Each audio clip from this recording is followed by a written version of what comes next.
Hello, and be welcome to the world of darkness. Long ago was it that the sin of Cain spawned the cursed horror that stalks the street at night in search of living blood. The Kindred have long been a secret influence through all ages of human history, plotting against one another in a never-ending jihad. Their immortal progeny are among us to this day, hidden from the eyes of humanity by an elaborate masquerade. Allow me to set the scene. It is the streets of London, 1888. Edmund, you rock slightly as the carriage makes a corner, leading you around one of the roads of London streets. Top of the horse's hooves, becoming something of a background noise. You hardly recognize it any further, unless you're genuinely looking, or something particular happens to truly amplify or draw your attention to the noise. There is the common chatter of the London streets, other horses going by, shouts of women, the occasional muttering of men. You hardly pay attention to it, you have bigger things on your mind. There is a slight, lingering smell of carriage, probably from your driver. It's what he was drinking. It's kind of clinging to him, and you can't help but notice it. Some cheap alcohol, which certainly wasn't provided by you. Smells more like he's been in Soho or maybe Camden. He coughs occasionally, clearing his throat. You hear him spit as the hooves begin to slow. Light intruding into the carriage as the door is open. You see Rebecca join, clambering inside of the carriage, mostly unassisted. It's been a short while since your conversation, tidying up, doing a few effectively bits of business to get out of the way. To your possible disdain, just outside of the carriage, you catch the pearly white grin of Alexander Charnock in the crowd, smiling at you, and giving a somewhat softer look to Rebecca before seeing himself off, literally spinning his cane in his hand as he walks into the crowd. The carriage door closes, swaying the carriage slightly, your sister getting into her seat across from you. The driver waits for instructions of where to go next, giving you and your sister some time in private, with the windows concealed behind curtains. Rebecca's silvery eyes linger a moment on Charnock as he walks away. I dare say you've heard enough of what I think of that man. He does surprise me in his actions. You and Miss Grey both. She turns her head to look at Edmund. How's your evening been, brother? Well, certainly... not so much eventful, though fulfillingly full. This, I believe, may be the final thing on my to-do list for the evening. I've made it so. Out of character, how far away are we from the Opera House? The moment Edmund gives the word to the driver and he begins to drive, you are in a busy part of London right now, not too far away from the Royal Opera House. Though the streets are quite busy even at this late hour, it would probably take 20 minutes. Okay. I suppose I will get to the point. Earlier this evening I spoke to Mr. Bainbridge, and he's given us instructions on what we are to do in the whole matter. As of right now, when we arrive at the Opera House, we'll be speaking to Mr. Alden, seeing what he has found out by his own means, and also sharing some of what I have found out. You will find out soon enough what that is. Edmund would shut the small window between the carriage and the driver, both trying to cease that smell and also give them a slight more privacy. A moment before the little dividing window slams shut, he begins, or you cut him off, saying, "Yes, Mr."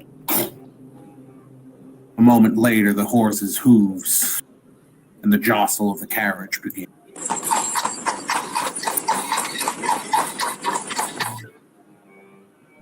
If you would enlighten me on the will of Mr. Bainbridge. Inevitably, when we have found adequate proof to present, you, along with Mr. Alden, would be approaching Mr. Masters. Naturally, you would express concern, but also a need to present him with the information that we have uncovered in this whole affair, as well as informing him that we are aware of the Setite exploitation, and even to offer assistance with that matter, saying that he would have friends among our clan and that he would have our full support in rooting out the serpents. Pulling out all the stops of genuineness, I assume. Of course. Edmund smiles. My specialty. Precisely why you will be approaching him, as well as Mr. Alden, given his clan's reputation as information brokers would provide credibility. And the subtle threat of blackmail. Rebecca lifts a hand, almost wistfully, but she says, in any case, that he would have friends within the clan, in a manner of speaking. You would also provide information regarding Masters' wayward progeny. On that, I've been able to uncover that Master's child is Sir Warren, and has become quite cozy with the likes of Ferguson. He is the police commissioner. There is no one that surpasses Charles Warren's authority within the police apart from Masters. He's also a well-known member of the Freemasons. Childer? Surprised me as well, although it does make sense. Yes. Friends close, pawns closer, I understand.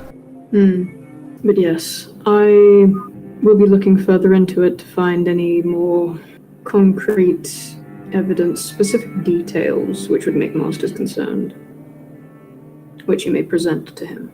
Edmund smiles again. And also you are to suggest that Masters should deal with his child appropriately. Are these the exact words that I should use? They seem a touch condescending, directed to someone so much higher in station. You are to use your own words and word it how you see fit. Nothing overt. Never. But yes, we are to offer our assistance with these setites, for which Mr. Bainbridge will allow me to borrow one of the gargoyles to aid in these endeavours. Fascinating. I confess I've not seen one exercise their power before. Do be sure to tell me the spectacle. We'll see what happens. You may be able to witness it yourself, or indeed, maybe they will not be used at all. One hopes. Also, if you find it credible, you may suggest to Mr. Masters to destroy anything related to the Ripper investigation. Not everything per se, but anything incriminating towards the royal family. Indeed, if he has thought of it, it at least shows our clan's willing adherence to the prince's laws. Indeed. Am I to ask any repayment, direct repayment, from Mr. Masters? No. Good. I would not have wished to. Is there anything else, dear sister? That is all that would be required of you. And should you do well and succeed in this, you would be advanced to the 4th rank and given a single trial, which would benefit you in the coming nights. You do not, perhaps, have any inkling as to what that may be, this trial? It is for Mr. Finch and Mr. Bainbridge to inform you on. Well, given how our order works, I had better prepare, I suppose. It is always a good thing to be prepared. Indeed. For that, I suppose we take after father. She gives a bit of a smile. Edmund smiles warmly in turn. Both of you, perception and alert. Both of you feel a slight shake of the carriage. It jostles beneath you with a strong bounce. But very distinctly and quietly, you can hear underneath the carriage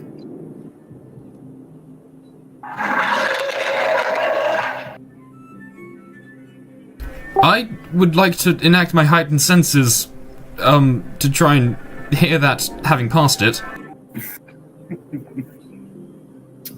Go ahead. Could I heighten my senses and look through the curtains in the windows?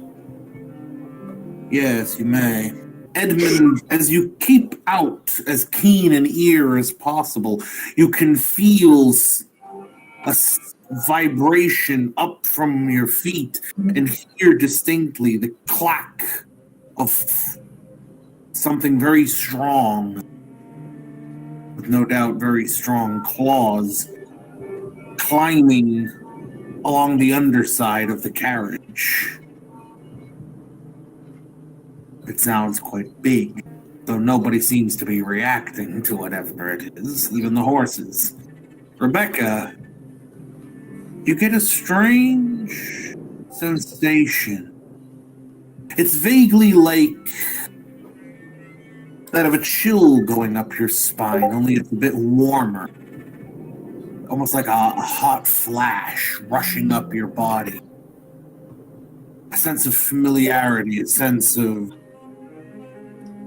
You can hear the way it moves, the grasp of its claws. Its sound now vacant.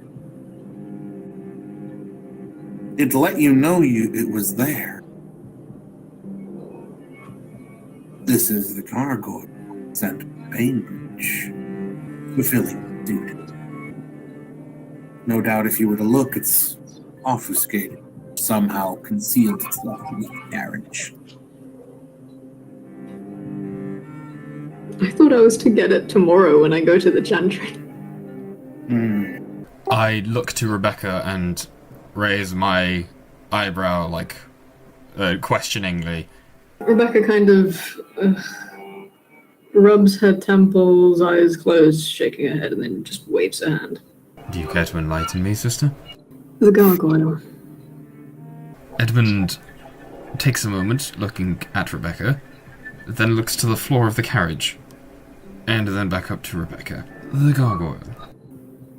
Indeed. Rebecca looks out of the window, and then says, "There is one final matter I do want to bring up. Something we haven't had the chance to speak about yet. I get the feeling you know as well as I what happened at the Swan." Oh, see, it's been a while. What happened at the Swan? You heard your dead wife. Ah, yes. Edmund takes a moment, considering, before replying. Yes. Have you looked into it at all? I have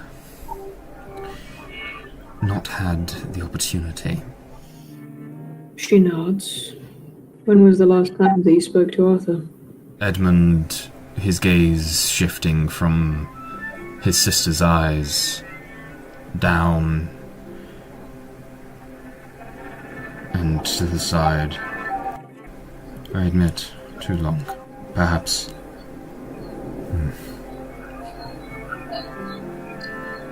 Perhaps the last time we saw our parents together. What was that? Christmas?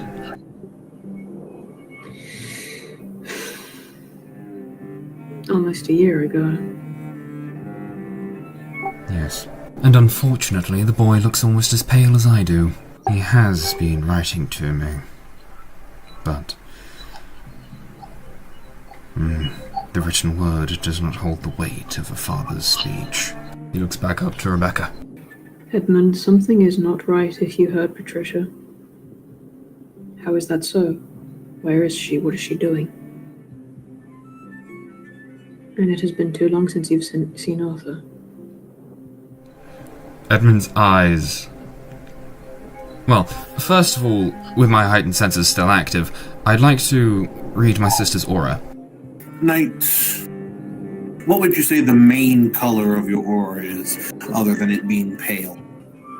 Calm? A light blue calm? Edmund's eyes narrow slightly. Are you... You spoke plainly earlier, sister. Don't stop then. What are you saying? I'm speaking plainly, Edmund.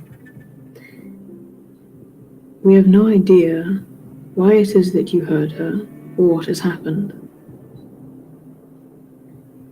But you know as well as I what happened to her that night and why she ended up in that institution.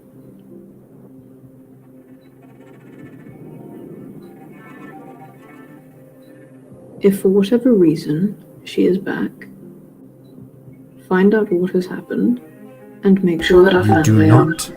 I appreciate your position in our organization, but you do not need to instruct me on what to do regarding my wife.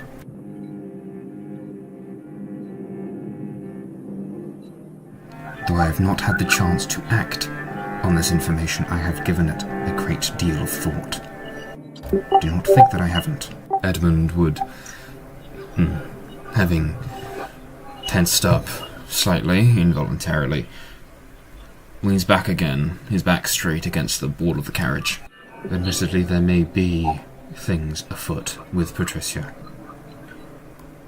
But Arthur, I know Arthur is not involved in any nefarious dealings that whatever being inhabits her voice may be a part of, no more than the others in the streets.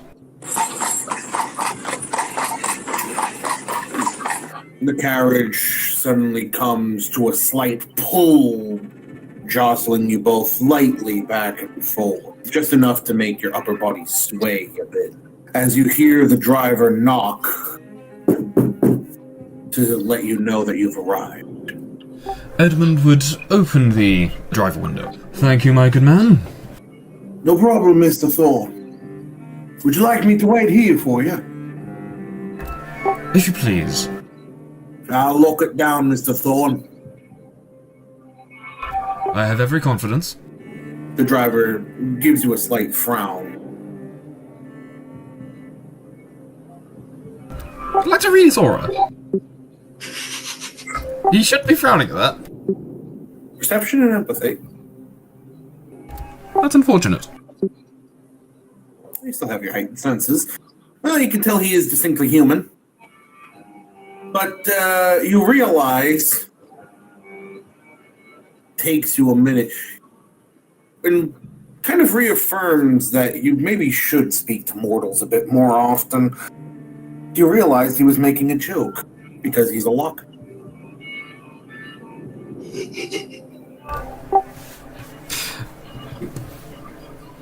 I will open the door and escort my sister out, but before he pulls away or we begin to walk, getting my driver's attention, that was a very clever joke.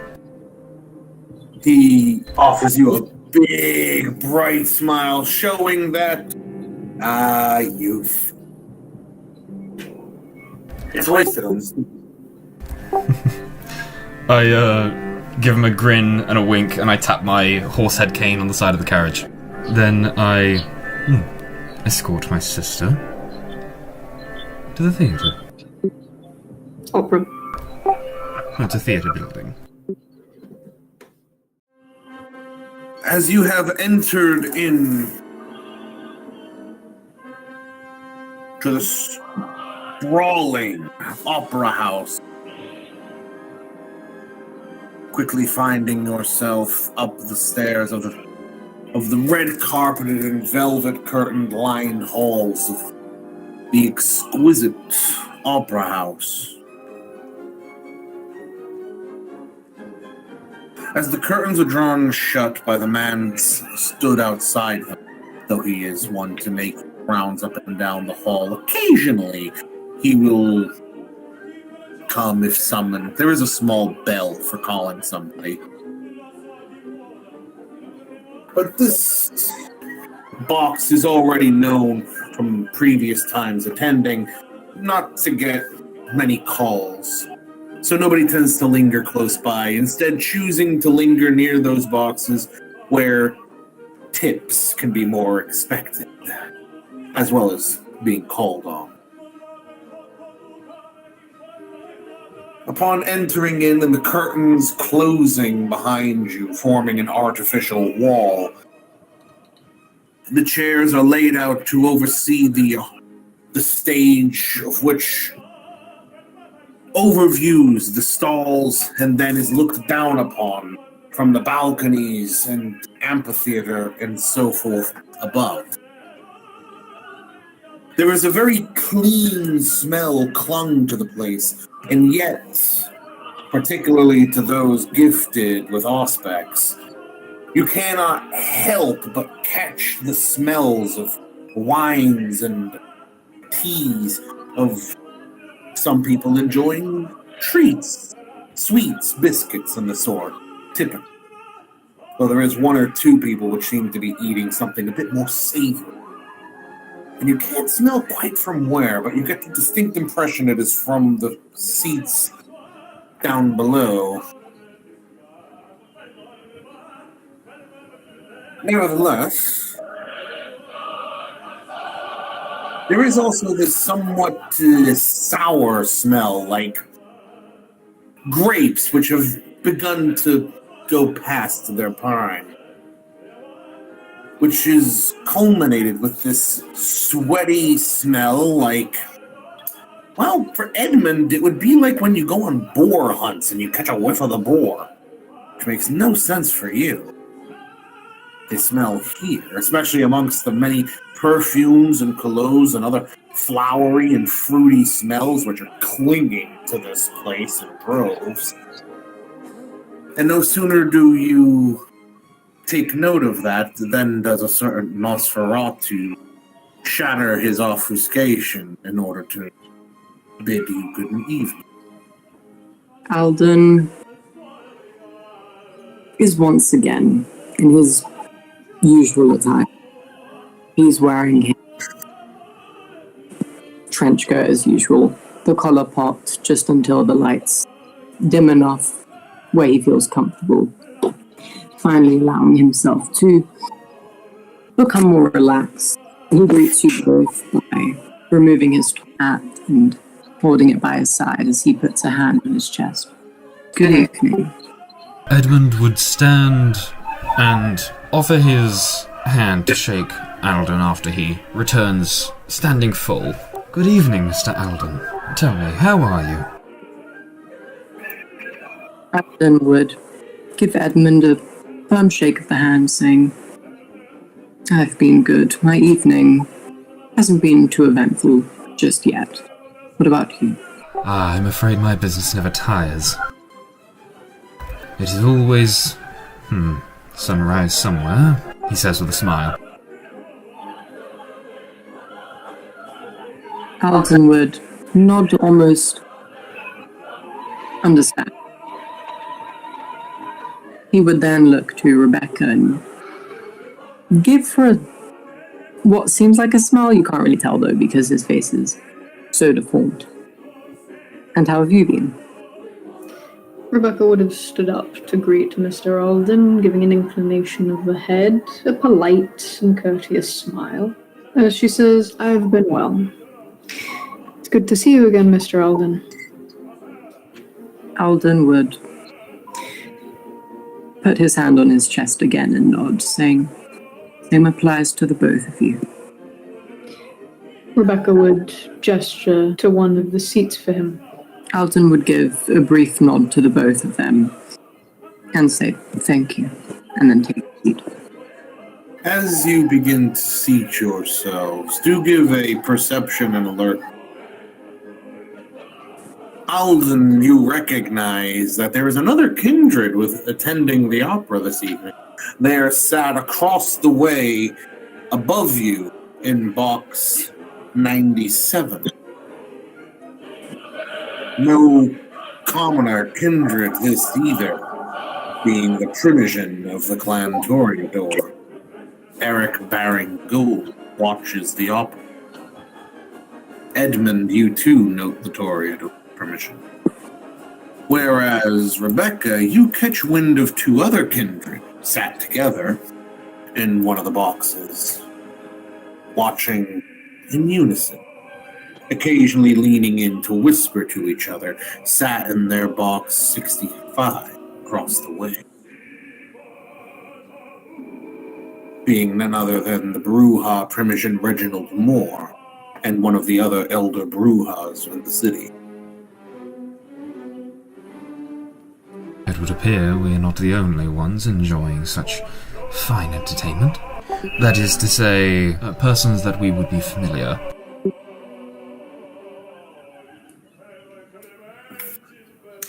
Out of character, would they be able to hear us speak? Even with Auspex, especially a Toreador, considering you know for a fact that is a clan possessed of the gift of Auspex, would find it troubling, not so much because of the distance, but because when the opera is in full swing, it can be pretty loud. And the opera house is quite large, as you may know from experience. As Rebecca waits for the opera to begin so that they may be able to speak without the need of being so careful, she would turn to Alden and say, "Do you like opera, Mr. Alden?" Alden, turning his attention to meet Rebecca, would say, "Well, I can't say I have much experience with opera." I'm sure over the course of your life you will have many a chance for new experiences. Alden would nod. So will we all. Indeed, I would be honored to allow you use of my box from time to time. Every man should enjoy the opera at least once in his life unfettered by, well, matters of business. Alden would nod quite gratefully, saying, "I might have to take you up on that offer sometime." Please do. I must say, if we all have any free time once this is all over, I think it would be nice to perhaps all come here once more. A splendid idea, Mr. Alden. Indeed, my brother does quite like the opera. And I can't fault him for it. It is, in my experience, more enjoyable than theatre, though if you want to debate that, you could speak to one of the Toreador. Indeed, the vocal arts, their beauty cannot be overstated. Alden seems to look very intently at the opera. His attention is completely focused on it. Rebecca, looking to Edmund, would go on to saying, "To me it seems as though with theatre that you're playing, it's always playing a part, it's so dishonest. But with music, then you get to know the nature of a person's soul." Through your heightened senses, you can hear in the box next to you discontented voices commenting on one of the actors being a Russian. Why would they entertain such people in the opera? It's uncouth and disrespectful to the monarch. Some people, truly. It is the great power of the monarchy to employ such people for their strengths, to bolster Her Majesty's lands. I shall never understand these nationalist types. They are a plague to patriotism, truly. If one has something to offer and enrich the Empire, I welcome them with open arms. And, of course, an open pocket. You do, funnily enough, hear the woman's husband comment that better the Russians than the French. Now that I will agree with, he says with a smirk towards Rebecca, and his gaze shifting to Alden, if he's at all listening. You can then hear that the people in the box next to you are having a very stern debate of women in business, and the man is asking, what is the price of this? The women don't know. What is the price of that? The women don't know. And that's his argument for it, and that's why there's not more women in business. You don't know. Though, on a more serious note, they do begin to discuss business involving canned goods, of which the women need an explanation of what the devil are canned goods. And the man has to explain they're quite a commodity in America. The women seem very excited. Ooh, America's such a perilous land. Whereas the man is like, they can keep it. And when the good ones die, they'll be reborn as the French. Something that Edmund's father has said on occasion. The two of you are struck by this for a moment, as Alden is watching of the theater, especially in the way that it is portrayed. One of the actors with this big black cloak around him, the dark blue setting as he portrays this mysterious character, which to you, he kind of reminds you of a few of your clanmates. Makes you wonder if you could perform at an opera. Would they even notice? But that is to say, the opera has begun, even as Rebecca has made her observation of the performance. After the opera has started, Rebecca would turn her head towards Edmund and Alden and speak only so loudly as they might be able to hear, if perhaps a bit strained. So, should we speak about the matter at hand? Alden would slowly shift in his chair slightly so that he can better see him. Mr. Alden, if I remember correctly, when we were at the Swan, you mentioned Miss Cook and Miss Kelly. Have you discovered anything on their whereabouts? Earlier on, I found that Mary Jane was have frequent moves of haste, considering her current situation, of course. But interestingly, she was conversing with a male. They were very close, in fact, even touching. Paper was given, I'd suppose documents of some sort. And fear was evidently written on said man's expression as she left. She was indeed one of the many police working on the Ripper cases. I tell you this because I wonder as to why a policeman would seemingly be aiding, or at the very least fearing, her soon-to-be victim. Perhaps it was merely that he was aware of the predicament he was in, and that this woman must die alongside the child she kept in her company, there being nothing he can do. Then I say maybe, just maybe, almost like a last resort he's empathizing with her. Better yet, this innocent newborn dragged into a controversy they had no understanding of.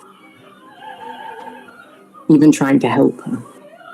Although ultimately, it will do nothing to change her and the child's dark, so destined fate. He would almost gesture towards the opera. It's like a tragic tale in which attempts are made, in spite of the underlying truth of one's demise. Please do enlighten me on your thoughts on this.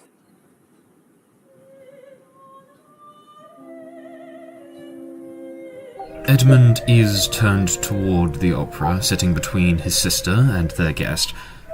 But his face, well, there's a slight look of puzzlement on it. You can tell he's thinking about what you just said. Rebecca's brow furrows as she says, why would she go to the police? Alden would tap the side of his cheek, saying, perhaps she didn't go to the police, but they like I said, they gave her, or he, there was only one. He gave her a paper, I'd assume some sort of document. Do you know the size of this document? Or was it more a slip? Alden would simply say, no, it was quite small. Do you have a description of the policeman? Alden would shake his head, but he would speak. Ultimately, I don't think that this will be too important with the case. It's just an observation. It does happen, though, by some grace of God, that I am aware of where her current whereabouts are, though. She's located in a slum area in North Whitechapel. By any chance, would you have a paper accompanied by bills so I may write the address down? Rebecca will unclip her pencil and notebook from her chatelaine and offer it. Alden would gratefully take it. What a spectacle it is to see such a well-spoken creature speak with such a maw and such a visage as the Nosferatu. Not to mention the delicate handwriting which he scratches into the notebook with such gnarled fingers.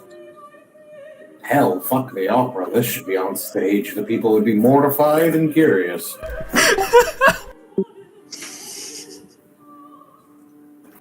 I mean, if the Elephant Man can entertain, why not the Nosferatu? At least that's what some whack job of Malkavian might say. Alden would return the paper back. Reading it, you'd see it says 1 Miller's Court. Rebecca would take the paper. Are you still monitoring the area? Or at least this location? Alden would nod. Yes, but for Anne Cook, I haven't started looking into her yet.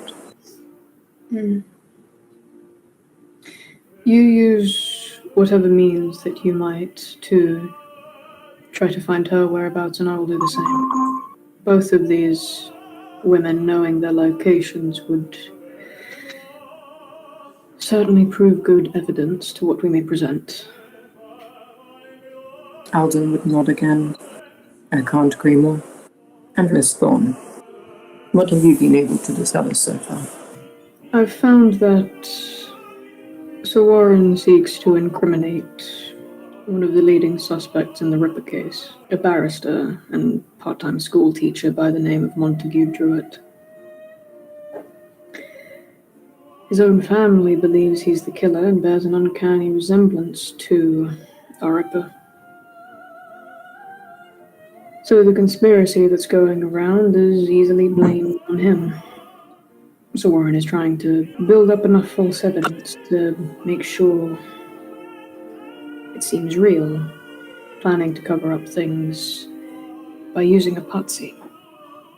Alden would nod, this time slower than he was doing so before. He taps the side of his face. That does remind me.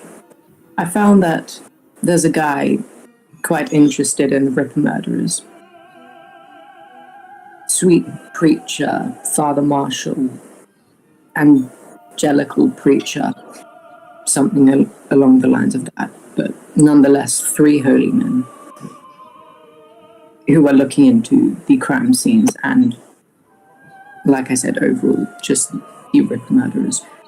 But also, more strange, a quite well-fed, quite large man with a double chin, expensive suit, puffy brown eyes.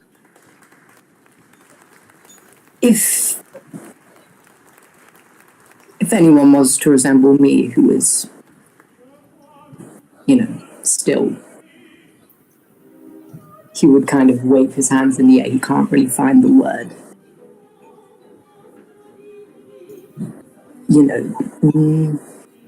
Still had that life in them. He would look somewhat like me. But nonetheless, he is quite wealthy and has poked around the murders and strange occurrences in the area. Out of character, does the second one ring a bell to me? Wits and alertness. It is difficult for you not to at least recognize the description of Mr. Harker. Rebecca gives a nod. Yes, I do recall Mr. Harker from when we were last in Whitechapel. Alden would, almost slightly surprised-ish, saying, but that does remind me, how did your meeting go with him? Rebecca gives a slight smile and says, I doubt we'll have any need to worry. He should no longer pose a problem to the investigations. As with the others, I'm already vaguely aware and looking into it. Alden would smile. Wonderful, then. But more so, on what I've been able to find, managed to uncover that within the Freemasons' meeting place, Mr. Masters, Ferguson, his child, seemed to treat the meeting place as an ideal locale for secret liaisons. And that Mr. Masters' own child seems to be entirely under Ferguson's influence. That being Sir Warren.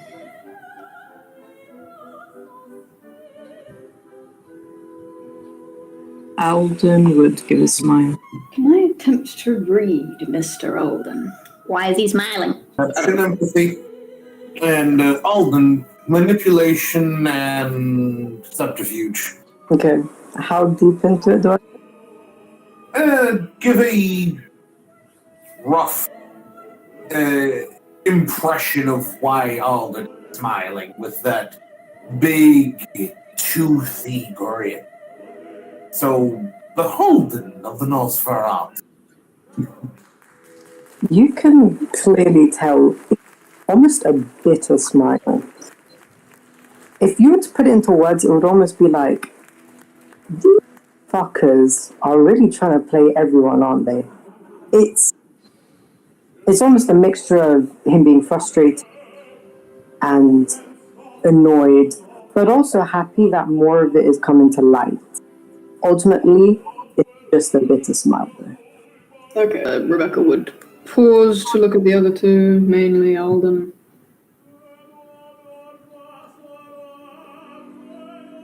Edmund, having been listening and not really have anything to add, because, well, he's not been doing surveillance, was watching the opera, but hearing the lull would turn his attention, well, turning slightly towards Alden. Alden is stroking his chin. He would give a pleasant smile to both Edmund and Rebecca before starting. During my time looking into the case, not only did I find out some information regarding this matter only, but my fingers grazed over the surface of some new information, more unrelated to the case as well. I believe these may be of interest to you because of what you speak of currently. They do regard the Freemasons in a different matter, and this kindred you speak of, he's referencing the Masters.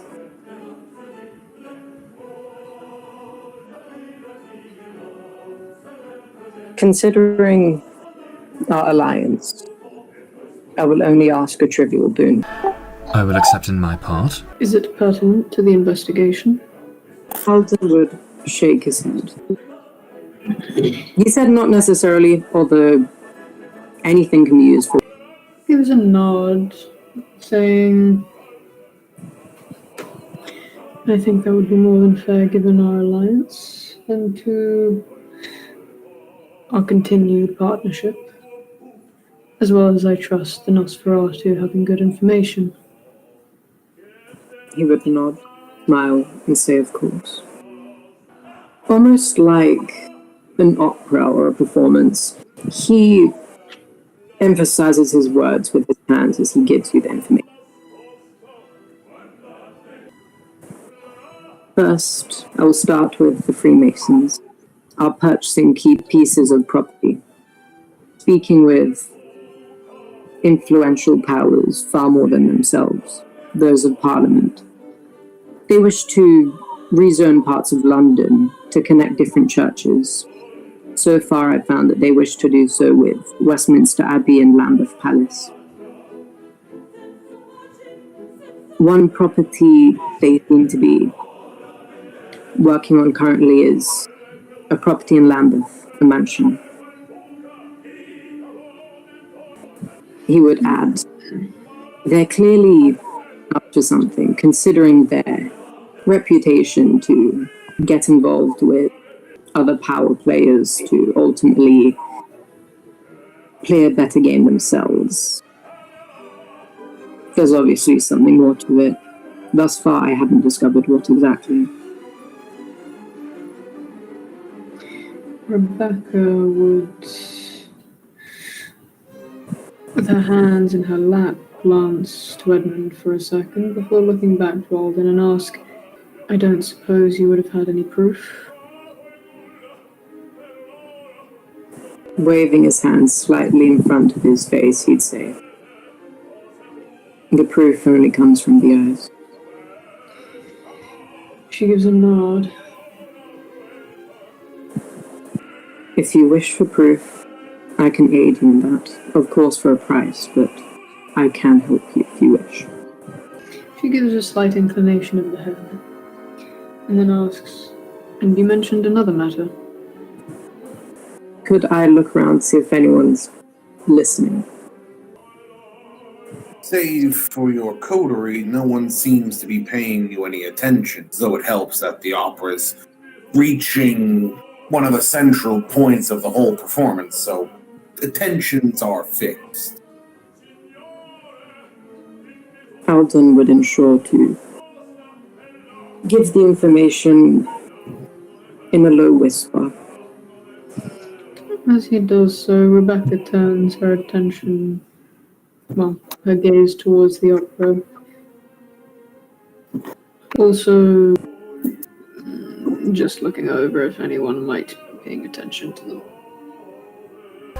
Edmund would look to, the one kindred he has seen in their own seat.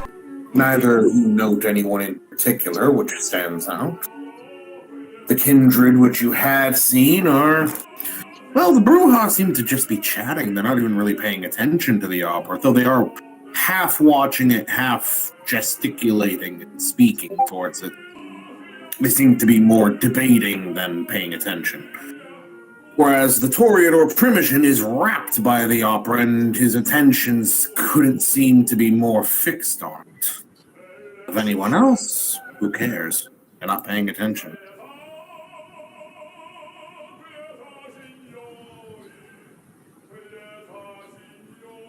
Rebecca gives a slight smile, listening to the opera as she waits for Alden to speak. He would start by saying, this is in regards to masters.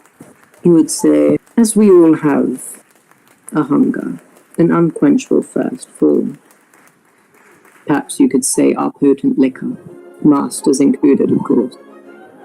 He too seems to be blessed with a love for the sweets derived from nature herself. Love is a beauty, but in some cases can be exploited, especially when there are eyes sharp as daggers, watching over your shoulder, waiting for the perfect moment to rend things with poison deep into your back, or play to their own advantage.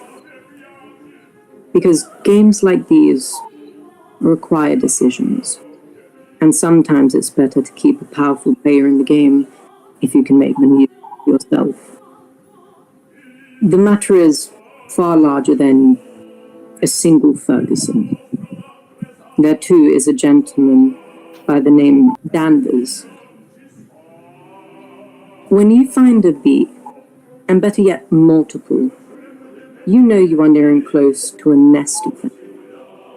At this point, he would reach his hand into his pocket and fold the paper. He gives it to you and lets you read it for a minute. On the paper, there are names of a couple of clubs that Cyril attends. Said Danvers is supplying said clubs with opium, hashish, and such. And you can also tell that these clubs are focused around Leicester Square. Out of character, that being the domain of masters.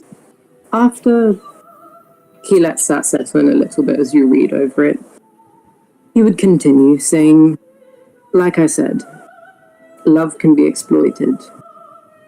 And a player, better yet, players working together who know exactly how to play the game to their own advantage, know in what way to play at the weakness of those more powerful than them, and ultimately become a power player themselves. After that, I'd look over to see if anyone seemed to have listened to that or been affected by that. Once again, save for your coterie, all others seem to be focused on their performance or their own personal engagements. Rebecca would fold that piece of paper, putting it into her pocket. Alden would stop her there, saying, "Truly, I apologize, but I need that back."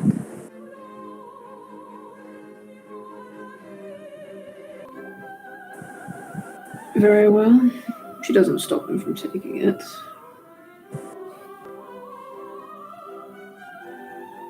If you are to give me another piece of paper, I could write it more clearly, though. Rebecca would simply look over the paper and write the address of the locations down in her notebook.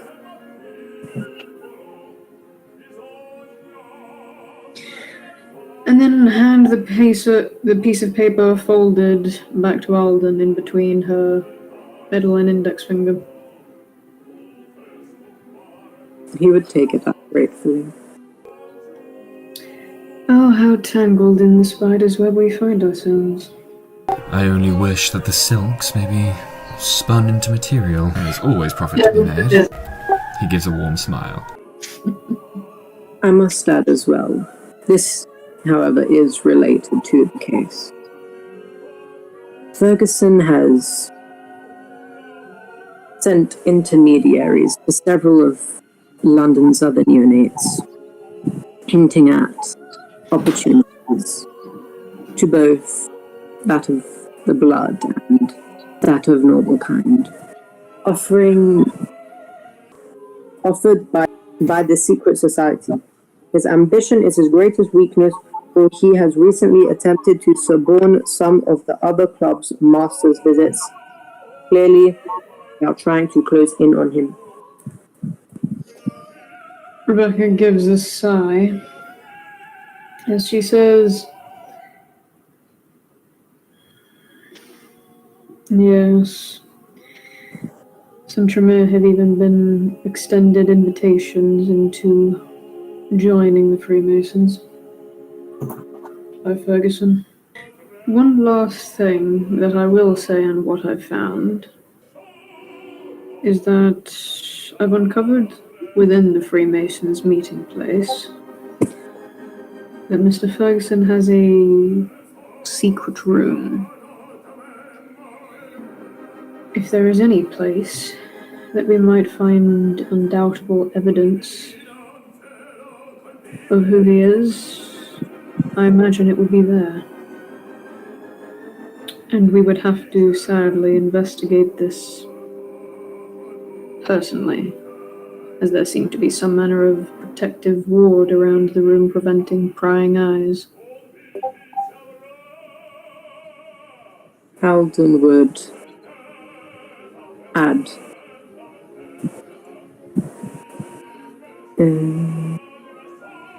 that does remind me. Remember when I brought up if you could redo that trick where you can see almost 5 people, yes? She gives a nod. By tomorrow, please be prepared. Give me a meeting place that we can do this again. I will have some personal belongings of one of the bees that we can look into what they're doing. A bit closer this time. How does the Albany work for you near Regent's Park? Sounds splendid. Around 8 o'clock. Works well for me. He would turn his attention to Mr. Thorne. Will he be accompanying us? Do you believe that my attendance would prove beneficial to this investigation? As it is, I myself am no man of surveillance. You would tap in for a second, saying, if I'm not mistaken, you did say you're involved with business, correct? One could say that, yes indeed, Mr. Alden. I'm merely thinking perhaps you have any contacts within the business world that you could use. I shall see what I can do, he says with an attempt at a warm but admittedly slightly tight smile.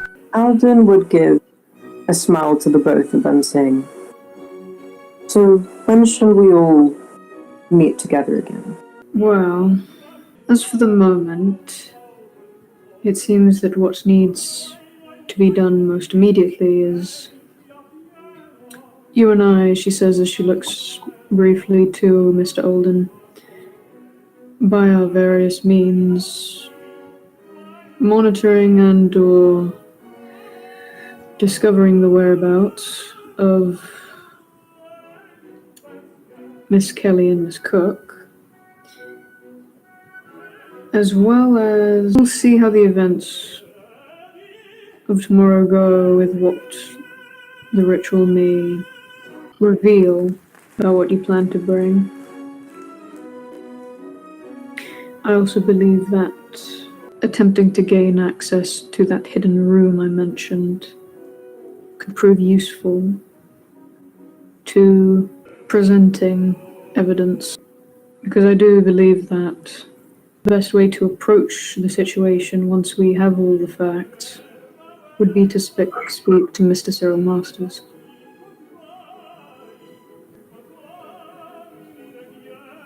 Of course, but I must ask, do you suggest that we ourselves should go into said secret room? I believe that may be the only way. Other means of peering into the room seem to be locked. I must warn you. We must be very, very careful. Rebecca gives a nod of the head. She says, I can probably be able to say relatively safely when Mr. Ferguson is not present. And then your clan is known for their abilities to be able to go unnoticed. And I myself being there would probably be best, as I would be familiar with a lot of the things of more occult and Egyptian inclination.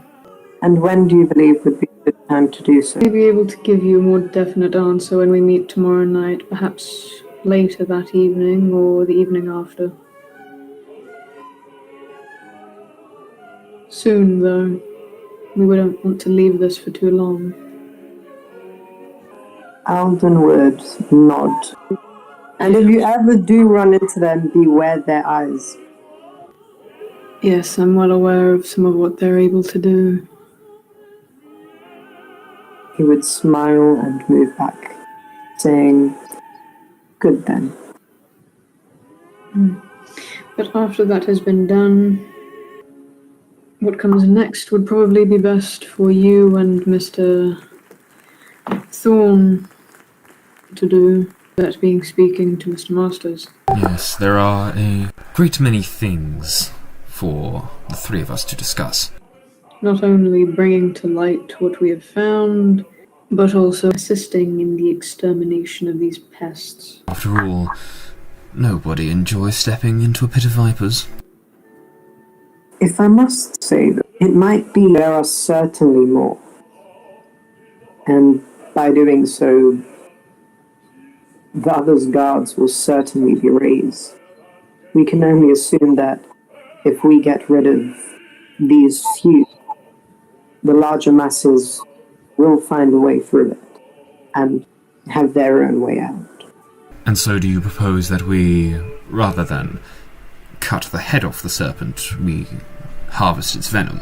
Alden would smile and give a very slight nod, saying we must find what attracts them. If you are wanting me to cast that ritual to find more about Danvers, perhaps that would give us the evidence that we would need to not only show Masters that he is being crossed by Ferguson, but doubly so by Danvers. And I'm sure that he would not be pleased by such a thing. He would nod, saying, yes, that's why I wish to do so. But I think if we do speak to Masters on, rather than perhaps destroying these two immediately, we should work with him to lure the others out so we can catch them too. That is certainly something that could be brought up with Masters. Because ultimately we do want to remove the root of the problem, don't you think? Perhaps in the coming nights, with everything that we'll be looking into, we might be able to find the common link that could lead to the root. Alden would nod, saying, and meanwhile, I will start to look into Anne. I will have my eyes peered out for her. Rebecca gives a nod. As will I. And, Mr. Alden, a final question. That property in Lambeth, would you happen to know the address? Alden would raise his almost non-existent eyebrows, saying, oh, so this really is a bin. Of course, give me a second. And he would kind of gesture to Rebecca for the paper and pen that he put the address of Mary Jane Kelly's hiding spot. Rebecca would tear out a page from the book and give him the pencil. He would write it down and hand it to Mr. Thorne. Much appreciated, Mr. Alden. He would simply smile and say, we are allies, of course. Rebecca would look back to the opera and say, and in the nature of our alliance, perhaps we might be able to help each other with a matter. Me help you with something you are looking into, and you likewise with me. Something unrelated to all this investigation, though. Alden would say, of course. Whatever matter you would wish for me to help you with, I'm always here. I'm aware that there is some Havisham business that you're involving yourself in, and I would be happy to offer my help in any way in which you would desire. I would only request in return that you speak to someone, an Alcavian violinist. Alden would respond saying, if in time I need your help, I will come to you and I won't forget it. Is that to say that with me offering my support, you would do this small favor for me? If I may ask, who is the Malkavian violinist? Man by the name of Jules Ligon. Alden would say, I don't see why not, but if by any chance I don't end up needing your help with this specific matter, would you be willing to do something else in the future? Rebecca would give a nod of the head, saying, of course. You'd be able to count on my assistance in the future in any of your endeavors. Alden would smile and say, wonderful. Then we should enjoy the end of this all. The following evening, as you are in your church, still recovering from that which happened,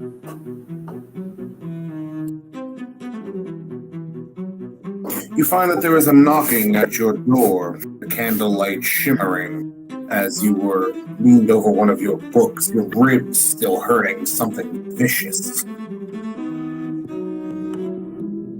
If not for the ghoul blood, you don't know if you'd even be upright. Well, if not for the vampire blood inside of you. Having staggered into changing his clothes, or at least changing his shirt, so as not to be bloodied in his furniture, Thomas would throw on his overcoat or wrap it around his shoulders as he walks over to the fire and picks up the fire poker, as he at this point is now well aware of his insignificance at the moment. Propping the fire poker over his back, hiding it as he would answer the door, opening it lightly about a crack, just enough for his face to see through the gap, answering with a wary hello. Opening the door ever so slightly, you do see that there is a young boy on the other side. You recognize him. Technically, he does live and work at the church himself, namely keeping the place clean, fetching food and drink for the pastor and himself. It's not a glorious job, but when you're an orphan being raised by the church, it's the best you can do. In fact, it's what you used to do for a while. He looks up at you and gestures over his shoulder. Sorry to bother you, Vicar. There's a man in the church. He's just sat there waiting for someone. I didn't know what to do. He looks like a fancy type, so I thought I'd tell you since the father is out. Out of character, do I know this boy's name? Yes, young boy by the name of Desmond. Ah. Thank you, Mr. Desmond. I'll have a talk with him immediately. Yes, Vicar. Should I get you anything? No, thank you very much. You get back to your bedroom before I look about cautiously. We needn't put you in any harm's way. At that, the boy seemed suddenly alarmed. Without another word, scurries to his room. You can hear the door being thrown open and closed with a distinctive sound of a lock.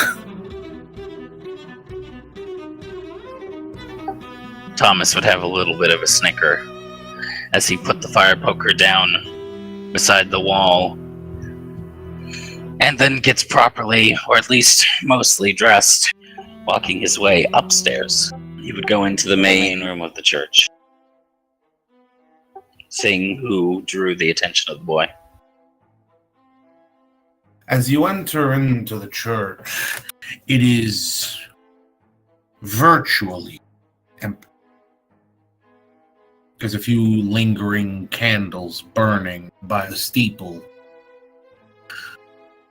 right beneath the visage of Christ on the cross. The light of the moon illuminates most of the center of the church, where you can, in fact, see a man sat in one of the pews. The very second you come in, his eyes seem to find you, as though he anticipated exactly where you would be when you came. And he offers you a wide smile. By his cascading golden blonde hair like a lion's mane and his very rich attire, you vaguely recognize a common caller at one of your dormitory estates. And you know him to be Kindred. Other than the two of you, there is a single person in the church, a parishioner, one of the flock. She stood by the door, absent-mindedly staring at it, fixed, unmoving, save breathing motion. Walking over to the parishioner, I would mutter something along the lines of, "I've got this for the night. Why don't you turn in early?" She doesn't seem to respond. Rather, she stares at the door fixedly. breathing being the only thing that makes her body move. She blinks and stares with a vacant expression on her face. You hear a chuckle come from the sack Kindred. I wouldn't worry about her. Old girl's quite occupied. I arch my eyebrow and say, someone you know. Pushing himself from his seat, he stands in the center of the pews looking at you, reaching out so his hands brace themselves on the back of the pew on either side. Not particularly. Just met her this evening. Convinced her to watch the door so we can talk. You really needn't worry, she won't be paying much attention to anything we say. I give a nod and say, good. I would hate for her to witness or overhear anything that might complicate matters. I walk over towards the pews and offer my hand. Father O'Connell. I know. He reaches out to finger your collar for a second before pressing the finger intently against you as though pushing without using force. You serve my dear Rebecca.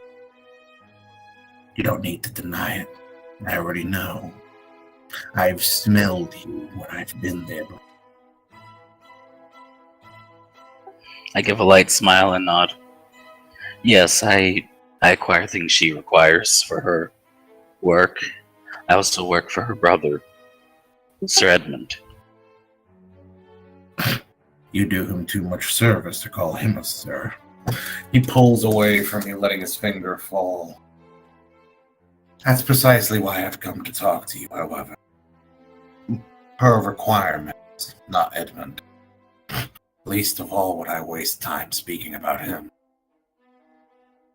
His arms briefly crossing, he pulls up a hand, sort of rests his chin on it and looking you up and down. He stares at you quite intently with the moonlight striking at his back. He finally points at you. You're just about what I expected she would have as a retainer. Do you spend all your time buried in books, too?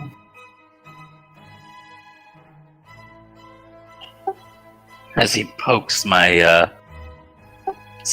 shoulder, I would tense up a bit, letting my condition show a bit as I mutter, when I'm not acquiring items for her, and subsequently running into things I ought not to. What a dreadful existence. You really should get out more, Father. Have a bit of fun.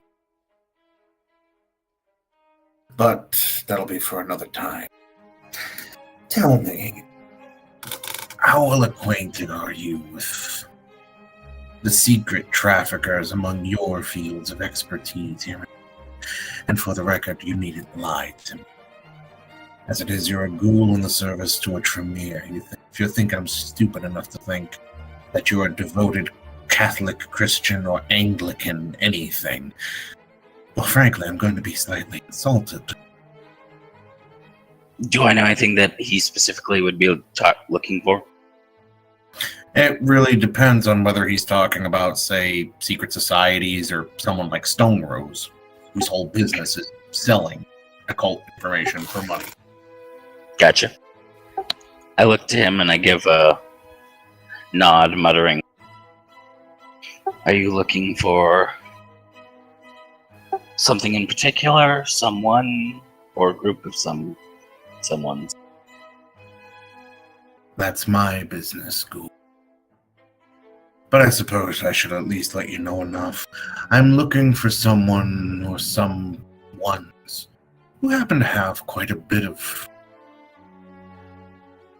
well, dusty old books and the like laying around. things that no man under a house of God should read. But good behavior never is very fun, is it? I give a slight smile and a nod as I explain. I may know of a group of individuals. I could point you in the right way. He rolls a hand. Out of character. The Order of the Weeping Moon. Do I know all the members, and which one of them would be the best to introduce him to? Or send him towards? You do know all the members, yes. Best Good. person to introduce him towards would be just anyone who could recruit him if that's what he wanted. Technically, even you could. I look towards him with a slight smile. I know of a group of cultists, a cult reading society, as you could think of it. If you would be interested, I could certainly induct you into it, or at least give you introductions. I have no interest in joining any society other than the one I'm already a part of, sorry. I'm looking for somebody that has a great deal of occult knowledge, because if I'm to be frank, I intend to steal it.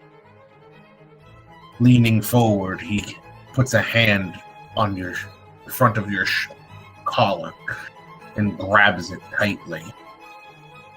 You're going to help me. And if you do well, I'll guarantee you that thing you want so desperately, to be like me. Not just the patsy kindred around you, but one of them. I give a nod.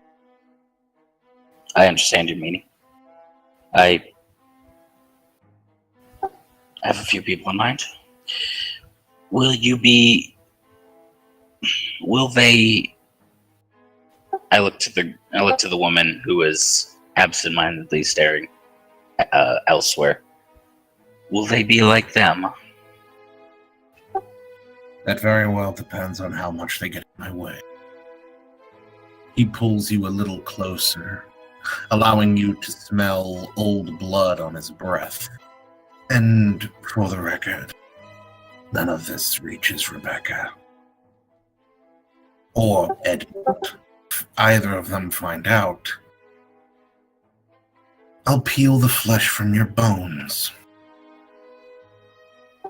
I look to him, giving a light shrug, and I ask, perhaps playfully, none of what gets to who? He gives you a slap on the shoulder. Attaboy. If you want, I can give you a name, or give me a day or so, and I can make formal introductions between you two. Oh, nothing of the sort. I already have a plan gradually growing in my head. I just need to know whom to target. If you have any suggestions, I'm listening. Really quickly, he suddenly pauses, holding up a hand.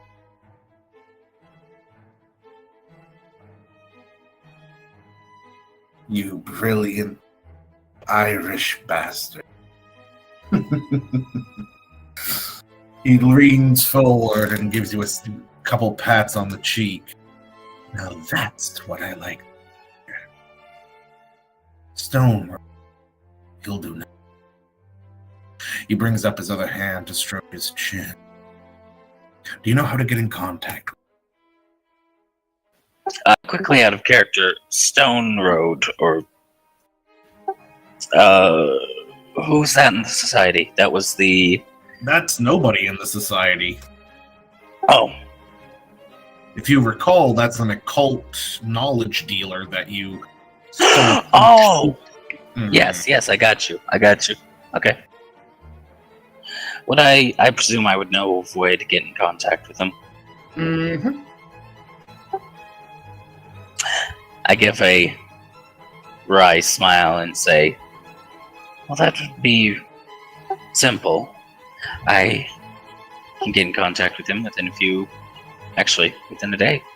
All I need is, I need to find something that would gain his interest. What is it I that look- the man sees? The man is an occult knowledge and artifact dealer. So Well, presumably something. Oh, shush. That should be easy enough. He throws himself back onto one of the pews, bringing up an ankle over one knee as he throws an arm behind the pew. With the other one, he gestures at you. You will tell him that you wish to trade with him a copy, an authentic, of the Egyptian Book of the Dead, and you have something you want in mind. But you want to speak with him about what if that will be sufficient. All I need is for him to show up. I'll handle the other details, and if there's anything I need you to do, I'll let you know. I look to him and smile. Of course. I'll get in contact with him, and as long as he's within the country, he should be. I should be able to get him here within a day. You have a week at the most. But let it be said that helping me doesn't have its benefit more than long term. You seem Sounds to be good. hurting there. Yes, a little run-in in the tombs. Nothing massive. I hope not the graveyard behind your church. Those suddenly became dangerous to my conception. I shook my head and said, "No, nothing so close to home. That would draw attention." Is this anything that endangers my Rebecca? No, See that it doesn't. I will handle it. Holding out a wrist, he draws a knife from his pocket. I can share with you some of my blood. Heal some of that up. I'll hold up a hand and say, "Best that I get Edmund's assistance in this one." Oh, but he can be so stingy. What do you expect out of an English? But have it your way. He slips the knife under his sleeve, begins to push it down. Marveling a moment, he begins to re-ruffle the edges of his sleeve outside of his coat, making sure that the frills are evenly pulled. He suddenly looks back at you. When Stone Rose has agreed to meet you and you have a location, leave for me a letter detailing where. Leave it under the pew. Sounds good. I'll get in contact with him immediately. And thank you again for visiting. He looks upward. I've made my peace with God a long time. I've lost my reasons that he's already given me my means. Now everything else I have in this world I make for myself. Pushing himself up, he gestures at you. But that's no reason not to celebrate. After all, we've just struck a bargain. Put her there. He holds out his hand. I shake his hand. He offers you a big, warming smile, his flesh actually having a bit of warmth to it, as you can see his skin flush a little. How courteous. He offers you another smile. A moment later, you feel a slight fuzziness come over you as he pulls one step away, having shaken your hand. I'll be going now. Do keep in mind what we spoke about, and remember, he holds up a finger to his lips. I hold up my index finger and say, 1 week, no telling anyone. Clever boy. Now, don't worry about her. I'll take care of her on the way out. I am feeling a bit peckish. I give a slight tilt of the head and ask, she'll survive, correct? What do you think I am, a savage? No, I don't make a habit of killing kind. Not unless they provoke me to do so, and even then, rare. Trust me, that's a habit you'll have to get used to. If, well, for the record, for a little money to lubricate things in the future, would you be inclined to doing me a second favor? And what might that be? Just need you to take a letter to someone. Sure. He reaches into his jacket, pulls out an envelope sealed with a wax seal. Take this to the Bull's Inn. Leave it with the barkeep. He then pulls out from his jacket pocket a small clipping of bills, which he puts into your hand. And consider this half your payment. You'll get the other half from the barkeep. Understood. Well, I have a meeting to get to with Edmund, so don't think you can go to any time in the near future.